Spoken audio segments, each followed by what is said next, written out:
শ্রীরাগর থানার অন্তর্গত কালীটিলা এলাকায় চাঞ্চল্যকর ঘটনা। রঞ্জিত সাহা রাবার বাগান সংলগ্ন জঙ্গল থেকে এক অপরিচিত নারীর মৃতদেহ উদ্ধার করেছে পুলিশ। পুলিশ সূত্রে জানা গেছে, প্রাথমিক তদন্তে অনুমান করা হচ্ছে মৃতদেহটি অন্য কোনো স্থান থেকে এনে এখানে ফেলে দেওয়া হয়েছে। এরপর আগুন লাগানোর ঘটনা ঘটানো হয় বলে সন্দেহ করা হচ্ছে। নিহত নারীর আনুমানিক বয়স 25 থেকে 26 বছরের মধ্যে বলে জানিয়েছে পুলিশ। ঘটনাস্থলটি শ্রীনগর থানা থেকে প্রায় 1 কিলোমিটার দূরে অবস্থিত। ঘটনার খবর পেয়ে শ্রীনগর থানার পুলিশ ঘটনাস্থলে পৌঁছে মৃতদেহ উদ্ধার করে এবং ময়না তদন্তের জন্য পাঠায়। ঘটনার তদন্ত শুরু করেছে এবং দোষীদের শনাক্ত করতে পুলিশ কাজ শুরু করেছে।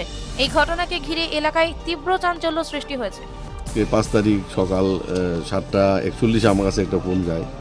এই ফোন অনুযায়ী আমি সঙ্গে সঙ্গে আমার সেকেন্ড অফিসার নারায়ণ সেনকে পাঠাইছি এখানে কালীটিলা থানার 1 কিলোমিটার দক্ষিণ দিকে। এখানে একটা ফিমেল আননোন ডেড বডি আমরা দেখতে পাই। সেখানে আগুন দিয়ে এটারে পুরা তেল আগুন এবং পাতা গাছ টাছ দিয়া, কিন্তু কোনো আইডেন্টিফাই হয়েছে না এখনও। তো তার জন্য আমরা ফরেন্সিক টিম আনাইছি এবং ডগ স্কোয়াড এবং এক্সিকিউটিভ ম্যাজিস্ট্রেট আমরা আনাইছি।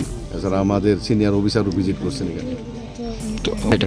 এটা দেখার পরে মনে হয়েছে অন্য কোথাও ওটারে মার্ডার করে এখানে এনে আগুন লাগিয়ে পুড়িয়ে দিয়েছে, এমন কিছু মনে হয়নি।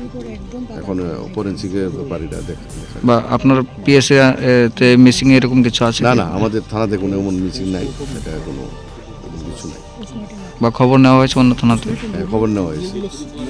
তো আমরা অল ওসিপিএস রে মেসেজ দেওয়া হবে কোনো মিসিং আছে কিনা এমন। এই বয়সের কত হবে বয়স? অনেক বয়স 25 থেকে 30-এর মধ্যে।